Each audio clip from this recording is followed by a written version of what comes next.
And now, a word from Infirmary Media. Hi.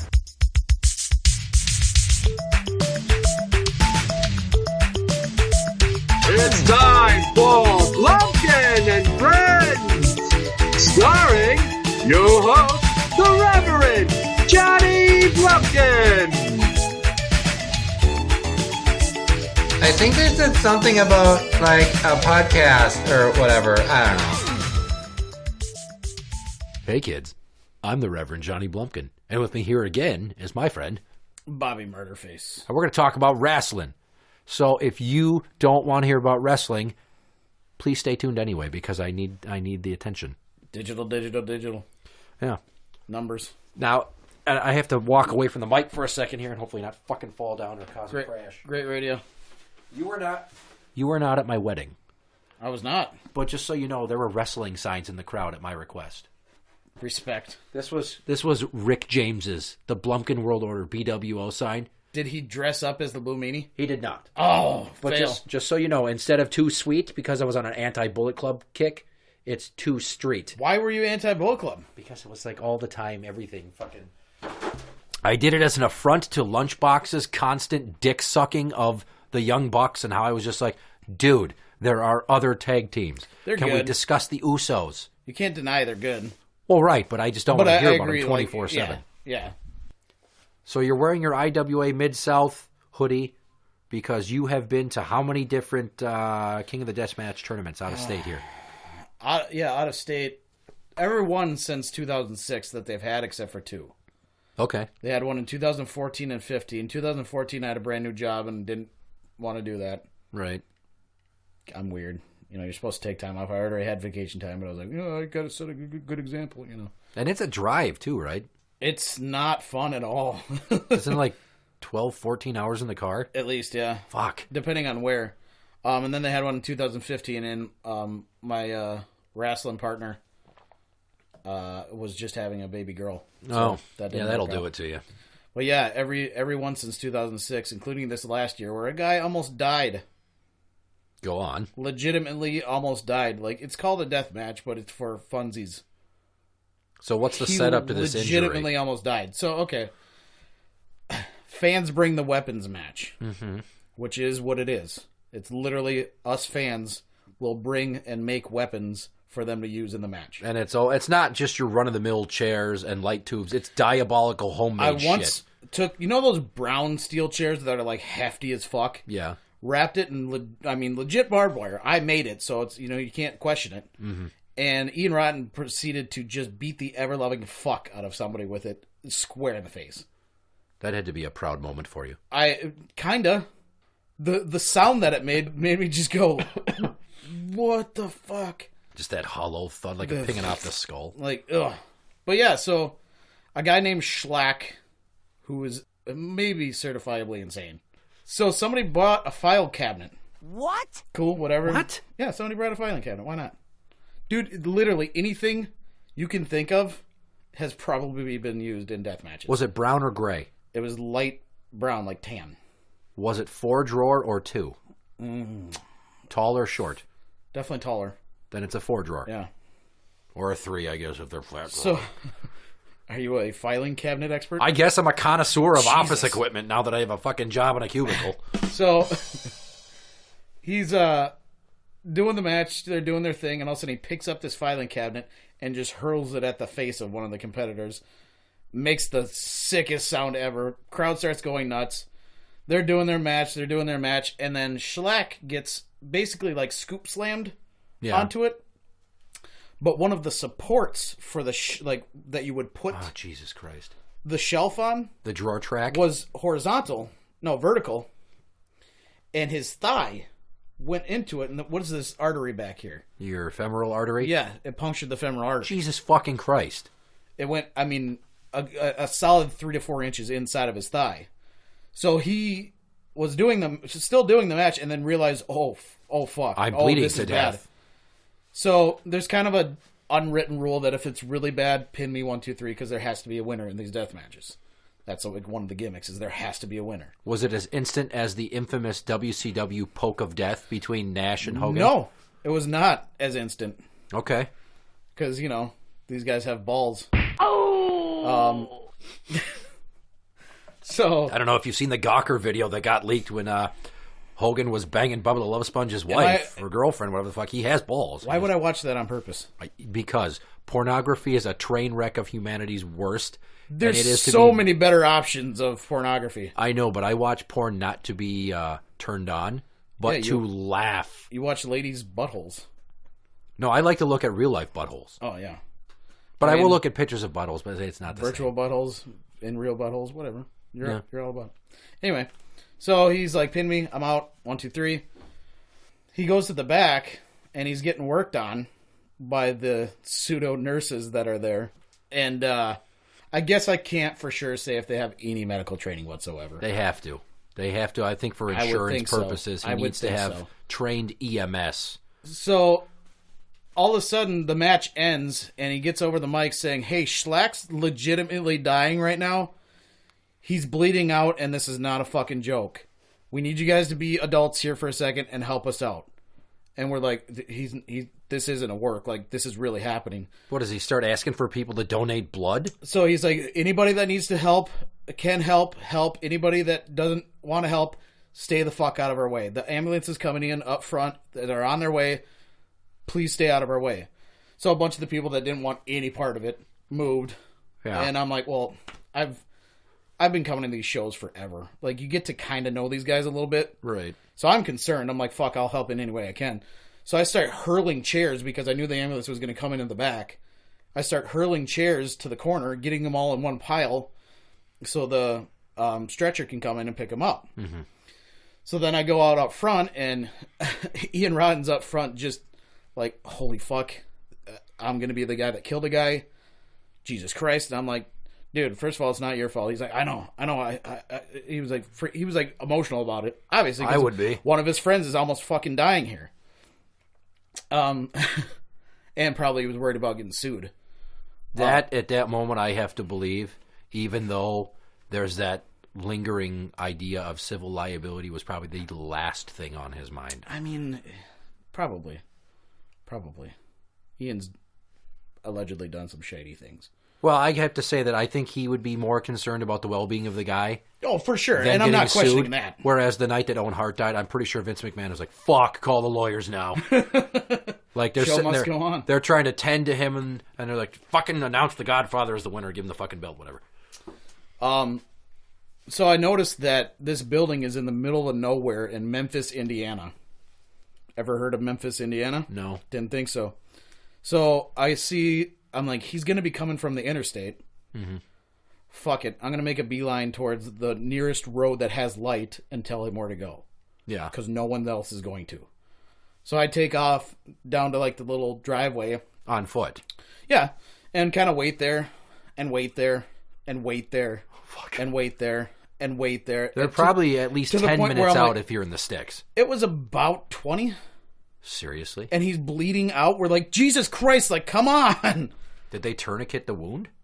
I would imagine. So the ambulance came back, there was another gal that was there that was like, pointing him in the right direction and stuff. I'm like, all right, he's cool, going around the back. And so we're in the arena kind of hanging out. I'm up on the ring just chilling. Right. And then Schlack comes through on the guardrail saying, oh, sorry guys, I couldn't put on a better match. Fucking. And we're like, right on, brother. Yeah. Right on. Jesus Christ. Those guys are the scariest looking motherfuckers you will ever find. But nice guys. But the sweetest dudes. So this guy, since I'm not familiar with him at all, is he older or younger? If I had to peg him, I'd say mid to late 30s. Don't say peg him. Ah, gay! Because that Get your fucking mind out of the gutter. I know what it means. Blumpkin and Friends, everything means something dirty. Okay. So, mid-30, and when you said it went in like 3-4 inches into his thigh, this guy's a pretty big guy. It went in 3-4 inches to his thigh. So how big of a guy is he? I mean, everything's dirty. You just said it. Right. The piece of filing cabinet that penetrated his thigh. Yeah. Yeah, like 3-4 inches. It went in, and then they went to go roll him up for the pin. So, the support came in and then instantly out. So Christ. he instantly started bleeding. Right. So how thick of a thigh did the guy have? Tree trunk. Okay, so he's a bigger guy. Yeah. He's not like he's a an skinny absolute fucking monster. guy like Necro Butcher. No, he's. I don't know if you can compare Schlack to anybody. I'm trying to like. Josh the Goods Woods from Ring of Honor. He's a newer name? Who that is? Okay, well he like was there and then he was like not. He won the whatever their fucking tournament for rookies is, the new talent thing. Young Lions Cup? No, that's Chikara. I don't know. Whatever the fuck Josh Woods won. Okay. He was like a former semi-pro athlete, I believe, and then he transitioned from MMA to wrestling. He's a decent sized dude. He's Schlack's basically short and like muscly as fuck. Probably all roided up. Okay. Not gonna accuse him of that, but who knows? Fair enough. He's gigantic. But it's one of those moments where the deathmatch has become not fun. Right, because suddenly it's too real. The mystique Suddenly has it's been like, lifted. okay, and it's consequences. a light fuck. tube breaks, it makes a big pop, awesome. But now there's like a guy that's legit dying right now. So it became not as fun. Well, that and you have to think as a longtime fan, it potentially could put the future of this tournament. I'd be lying to say that selfish part of it came out. I'm like, fuck, is this the last one? Is this like, this is going to get national attention if he passes? And if he passes, which I don't remember hearing about the injury, but then many of the sites that I cruise for wrestling news stick to more mainstream, New Japan, Ring of Honor, NXT. I don't read most of the main roster bullshit because I don't care. But yeah, IWA is to blame for a lot of my... I've seen Seth Rollins in front of nobody in Indiana. I've seen Seth Rollins in person when he was still Tyler Black show up to a WrestlePalooza many years ago. Yeah, like 2009. I was there for that show. I think he showed up. Didn't he wrestle Joey Ryan? Joey Ryan was on that show, wasn't he? I don't know if I saw Tyler Black wrestle. I don't have a great memory of that show so much. I can tell you where I was standing for it, but I don't remember most of the show. Not to say that it was forgettable. Huh. A bunch of other shit has happened. I think Horse the Psychopath was there too. Remember that I just guy? remember seeing Tyler Black and going, okay, this guy's upper arms are way too big for the rest of his body. Yeah. Don't skip leg day, bro. What the fuck? Like, his biceps and tries were ginormous. But then his forearms clearly were not pop-eyed out enough to match the rest of the arm. And then, like, his chest wasn't Doing those very curls, built. brother. You don't need to have gigantic muscles to be great at this. Just because Vince McMahon jacks off to pictures of huge dudes. Hey, he's the one with the money. I guess. Yeah, I'm trying to think of my first exposure to deathmatch. It was probably CZW's Tournament of Death 2, where Sick Nick Mondo, who's from Minnesota actually, Yes, he is. wrestled in MPW a few times. Yes, he did. He's very good friends with Graham of It Radio. Nice. Weird Cookie from back in his MPW days. Cool. Him and John Zandig went off the roof of a building. I've seen it many times. That was the first thing I ever saw when it came to death matches. You saw it live? No, I got this VHS tape off of eBay, and it said 200 light tube death match, and I'm like, ooh, that sounds interesting. Fuck yeah. That's not the same night that he took the weed whipper to the chest. No, that was Tournament of Death 1. Okay. Because Graham and I have discussed Mondo's CZW forays. Mm-hmm. Yeah, that's the first thing I saw and kind of sat with my jaw dropped for a good while. Did you ever, or have you ever heard of XPW? Yeah, of course. All right. Left Coast. So this was Rob Black. It's the Left Coast.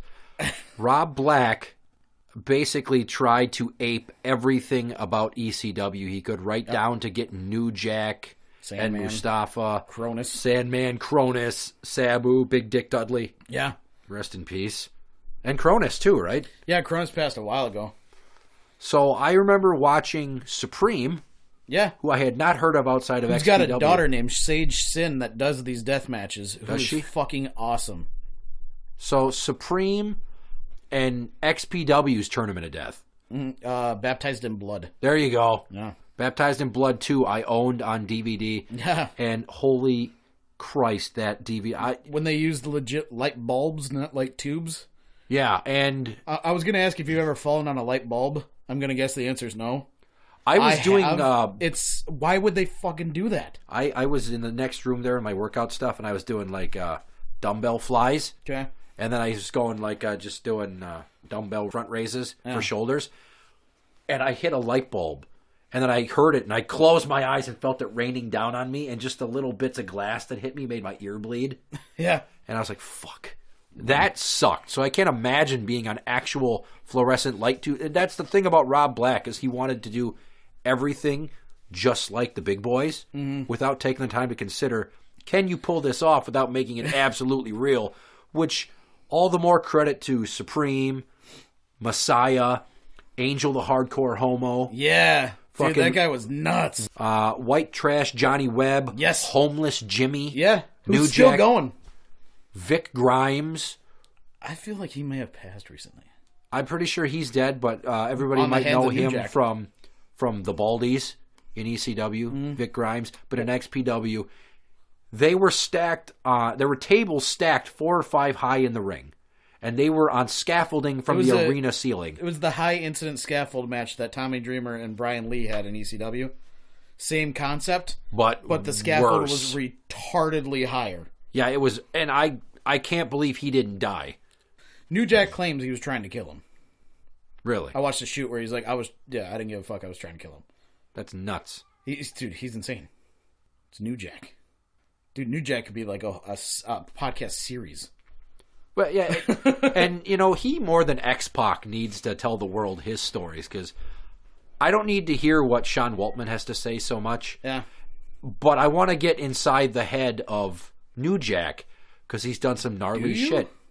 Fuck yeah, I do. I want to know what was going through. He could do it probably at least a 3-part series. I can tell you. On the mass transit incident alone, where he carved that dude. Cocaine's a hell of a drug. Yeah, probably. Probably. Him and just crushing ring rat pussy. Yeah, oh yeah. But that was my first initial introduction to... Just the tip version of death matches? Pretty much was Baptized in Blood. Yeah. And that was when CZW, I didn't have the internet, so I couldn't see it. Okay. And this was, long after anything had happened in FMW over in Japan. Yeah. But I owned a VHS of ICP's Stranglemania. Yes. Where they just do a commentary over fucking old Terry Funk and Cactus Jack matches. Cactus Sack. Yeah. Yeah, I think that was the 95 King of the Death finals. So that's what I saw. And I have a taste for the more more artful forms of wrestling, where it's a lot of the technical shit going from submission to submission to high flying. You mix the styles, like and it's a Zack hybrid. Sabre Jr. match. Yeah, watch much of his stuff. And I will not a lot of his. I like Zack Sabre Jr. He's badass, yeah.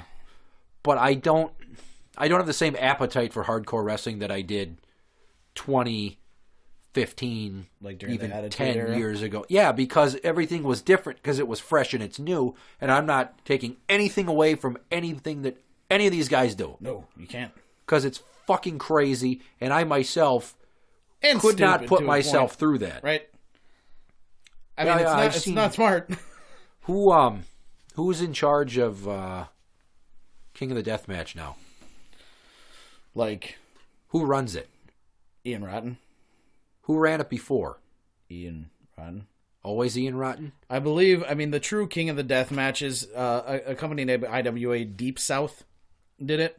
Yeah. And it was under the same name, but the true King of the Death match tournament has been Ian Rotten, IWA Mid South, since like 97. Okay, so I've seen videos of one event that happened next to a cornfield, I think in Ohio or Indiana. And I forget happened a lot. A lot of random deathmatch events pop up near cornfields. Well, just, licensing purposes, you don't want to have to deal with these municipalities. Are a nightmare with these things.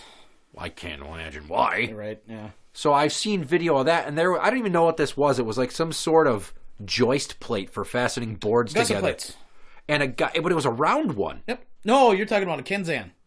Those are actually little silver discs with nails sticking out of them, and they're actually used for pottery in Japan. Okay. So it's essentially, if people know what a gusset plate is, it's what holds rows together. Mm-hmm.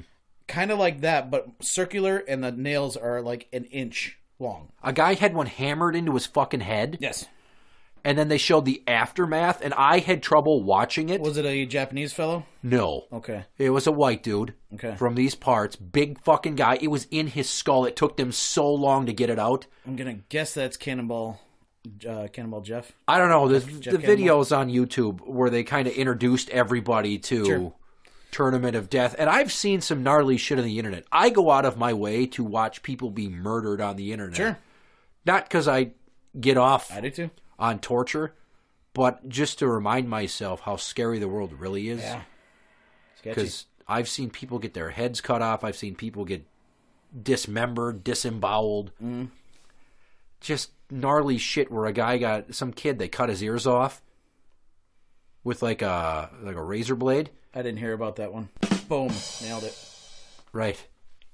Yeah, if you go to bestgore.com. Not going to do that. Or go to Death Addict. Not going to do that either. Those are these sites where I find these cartel assassination. I have death matches. Okay, well, after they got done cutting this dude's ears off, for some reason, he's calmly letting them just lay him down on the ground, and he's bound, arms and legs. They lay down, and they make him lift his chin up to expose his neck. You know what's coming. Yeah. And he just takes it like a man, and they fucking downward chop him with a machete, and all of a sudden he coughs, and just... It sounds like a bubble, like a duck, and blood everywhere. And then they're trying to chop his head off, and it didn't go so well.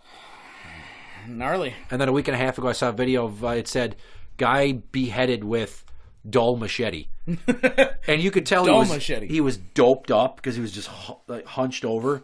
So they at least paid him the kindness of shooting him up so he couldn't feel the pain so much. They slit his throat a little bit in the front, some blood trickled. So then the guy just said, fuck it, took the knife and started a couple of slices on the back. His head was off in under 8 seconds. And then almost like Kill Bill style, shooting up fountain gore. Imagine blood shooting up like a Nightmare on Elm Street out of the bed. Like, yeah, you hear it shooting up and splattering like somebody had a leak in their shower. Gotcha. And I was just wow. So, yeah, sometimes I watch that shit, and my wife's like, why are you doing this? Because you know you're going to lay in bed and talk about how terrible the world is and just be bothered by this shit. I'm like, I don't know. I guess I just got to be on my guard to know these fuckers are out there in mass. Like those pimple-popping videos. Oh, she loves those. I watch them. I go into them like, I shouldn't watch this. 7 minutes later, it finally came out. Ugh, that's so gross. Yeah, that's kind of like last month I watched a video of a guy trying to stick a jam jar up his ass.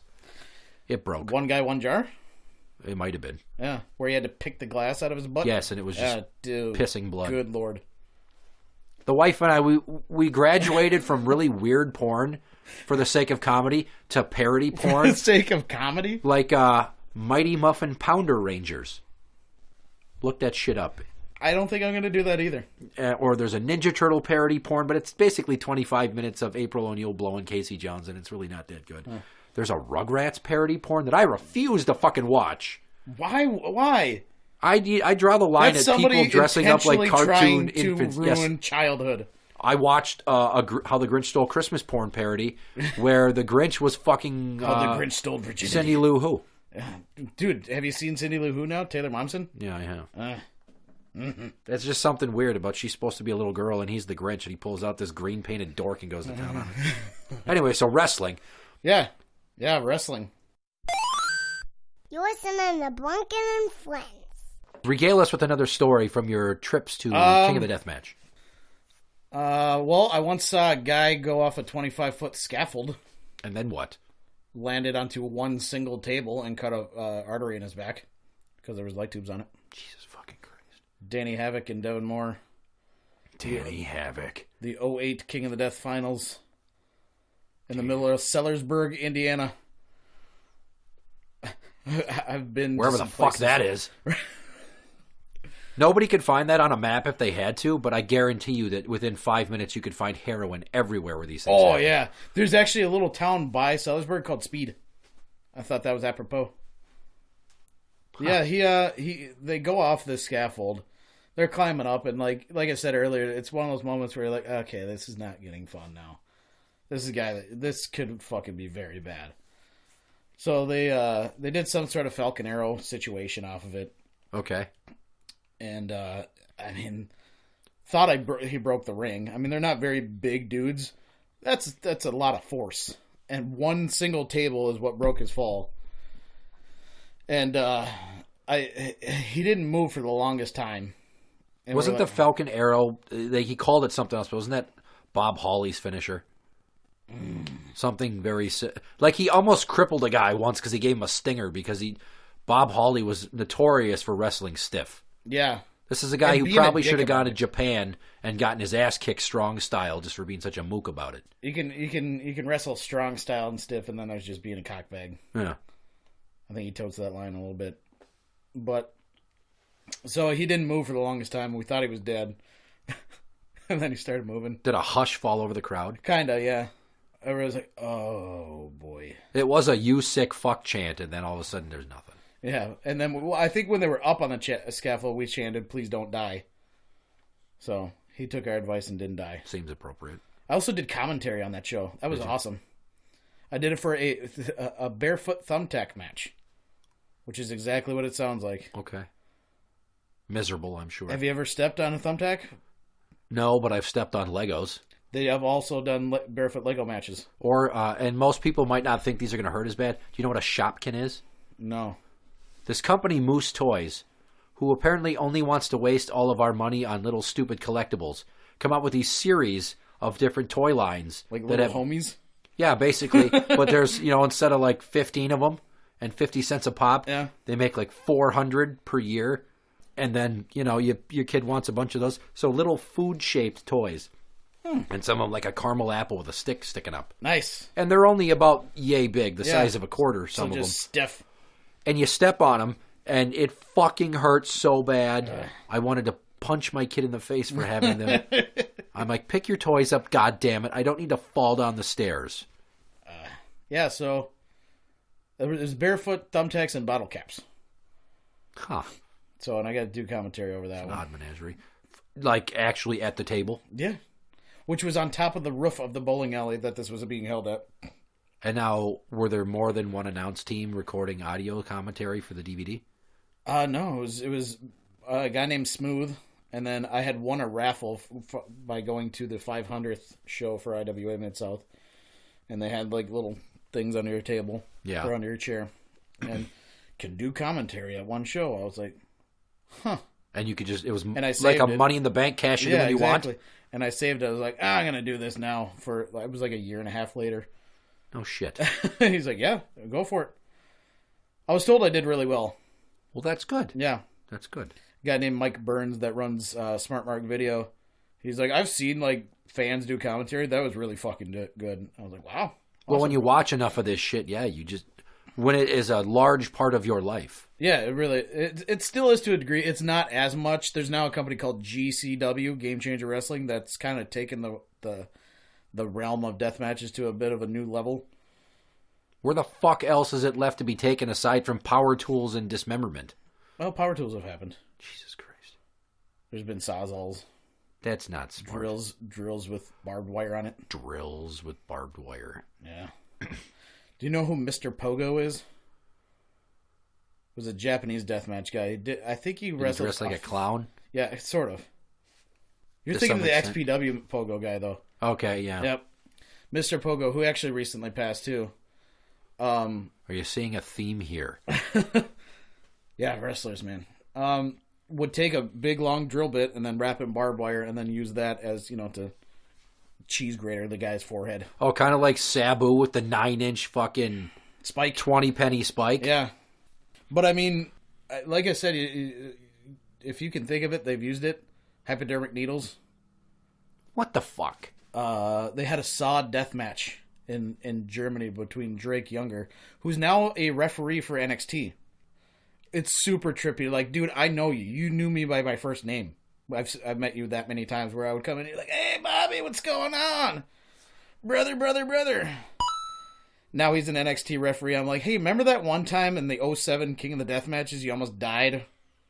What was that, Pit of Needles? Like in the movie Saw 2? Yeah, that was the one in Germany. That put me off of the Saw series. It was Drake Younger and Thumbtack Jack. And they had glass hypodermic needles, like the old school kind.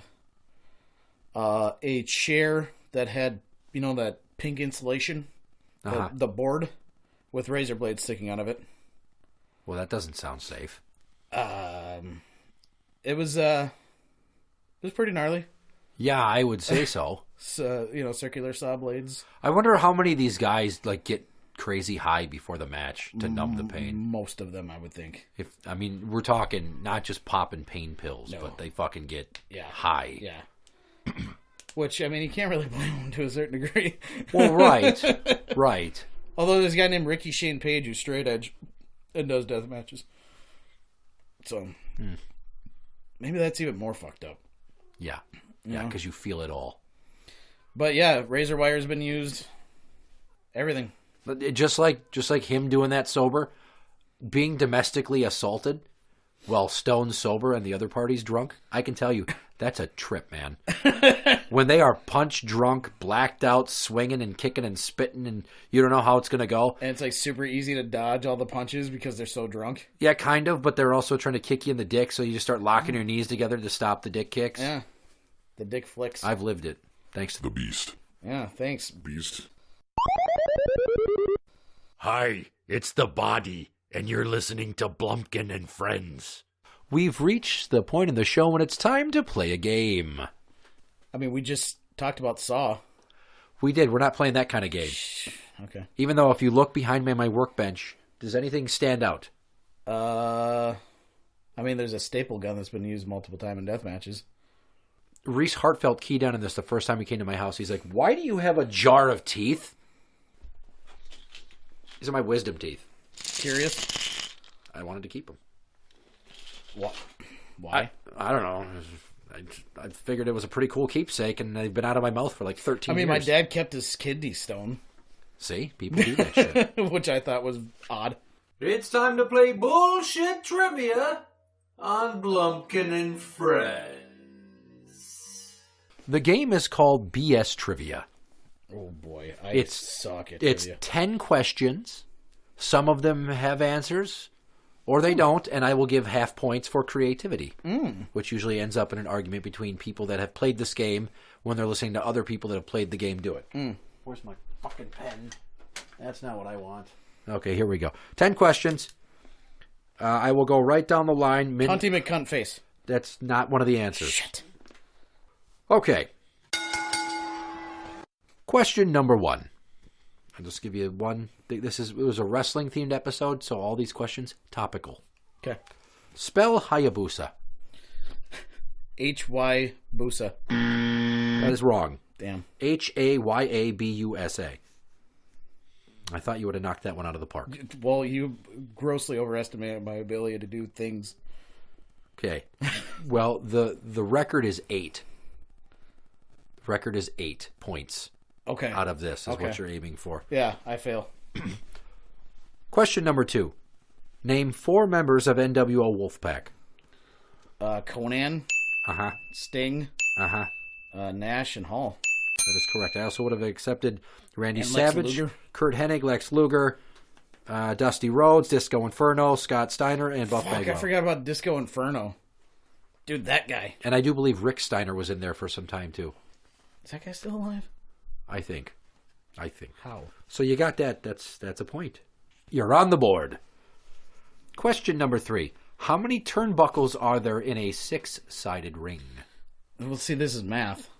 1, 2, 3, 4, 5, 6, 7, 8, 9, 10, 11, 12. No, that's in a standard 4-sided ring. Why can't it be the same thing? It's not. A 6-sided ring. The 6 sides for like TNA. Yeah. I've seen 18 a couple turnbuckles. matches. 18. Yeah, 3 times 6. One on each corner. It's math. I told you I was going to fail at that. No. Question number 4. True or false? Horace Hogan never held a title in WCW. False. It is true. Roadhouse. I feel like WCW would have definitely booked a guy named Horace Hogan to have a title. He got real close to greatness, but he never held the gold. Like according to the internet. What was Chris Jericho's flunky? Festus, not Festus. No, god damn it. Started with an F. You bastard. That is gonna bug me. Oh, I can see him with the fanny pack and the gut and the Zubas. Ralphus. His fucking name was Ralphus. There. You're welcome. Question number 5. Paige. Would you? I mean, yeah. I always go into that situation. It's always better when you don't know where that's been. Mm-hmm. And I do know where that's been to at least a certain degree. So that's why I hesitated. It's unfortunate because the answer was no. Because kissing her is like blowing Brad Maddox. And to a lesser extent, Xavier Woods. Mm. And I like that I get to control the point system on an opinion-related question. That fucks with some people. No. Question. It's your game, your rules, man. Question number 6. Lower Rotten Tomatoes score. What has the lower score? Ready to Rumble or No Holds Barred? It better be No Holds Barred because Ready to Rumble wails. Ready to Rumble, 23%. No Holds Barred, 11%. Good. That is correct. Foreign object. Question number 7. How many times was Sergeant Slaughter WWF champion? 0? I only ever recall him being Intercontinental champion. Once. He won the heavyweight title at Royal Rumble in 91 and held the belt for 64 days. I was shocked as well. Yeah, I don't remember that at all. Question number 8. It's always the same question. It's almost impossible to get. One person has gotten it, and the answer changes every time. Yeah. Where in the world is Carmen Sandiego? Nashville, Tennessee. She was in Las Vegas, waiting in line for tickets to Double or Nothing. Unfortunately, it's already sold out, and she doesn't know that. Well, ha, Carmen. I get to be there. You don't. Right. Question number 9. Who is older, Sabu or the Sandman? Did you see Sandman get knocked out in a boxing match the other day? No, I did not. That happened. Really? I don't know if it was like a legit wrestling event or like a boxing event, but yeah, he got a shot to the gut and puked, and I don't know, he might not have puked, but... How the mighty have fallen, Jim. I mean, I'm going Sabu because I remember him and his uncle being in a fire death match where the ring literally caught on fire, and he looked old then. Well, it's actually the Sandman who's older by 6 months and change. Damn. Sabu, 54, Sandman, 55. Am I setting a record for lowest score? The lowest is 2. You have 2 points, and I'm hoping you get this last one so as to not be tied for the record low. There's got to be a record holder for lowest, you know? Yeah, it's number 1 fan Tim. Okay. I believe. Tim Wales. Does he? I don't know. Could be. I've known him since I was 8 years old. Nice. That's 28 years. If he keeps your company that long, he's got to have a little whaley to him. Question number 10. What was the name of Hulk Hogan's character in Rocky 3? I've never seen Rocky 3. Son of a bitch! Dude, I told you you're going to hate me for the shit I haven't seen. God damn it. Well, now I guess you're just guessing. Consequences Creed. No. Shit. That's a good one, though. It was Thunder Lips. No way. That was his fucking that character's fucking happened? name. His name was Thunder Lips in now Rocky you know why 3. I don't see movies. When Rocky fought Clubber Lang, Mr. T, he had a warm-up with Thunder Lips. It was a fucking treat. Wow, 2 out of 10. Damn. Well, I mean, you're a record holder. That's something. And I get to put your name on the wall with all the other scores behind you. That you don't crane your neck too hard. Yeah, I'm too fat to turn around. Oh, bitch. All right, so that goes there. This goes. Where are you? Right there. I guess I don't know how to feel about my low score. Hey, I take that back. I just looked at the card from the last time number 1 fan Tim played. He had gotten a half a point. He had 2.5. That makes you the low score single record holder. High five. If you're going to be bad, you might as well be terrible. Yeah, story of my life. I like that. Interact with the show on Twitter at Blumpkin Show. That is at Blumpkin Show. You can find us on Facebook at facebook.com/group/Blumpkin and friends. We are on iTunes and Podbean at blumpkinshow.podbean.com. For original songs, go to soundcloud.com, Blumpkin Music. And for similar shows on the network, go to infirmary.org for Infirmary Media Podcasts. I'm the Reverend Johnny Blumpkin. And I'm Low Score Jones. Otherwise known as Bobby Murderface. Good night.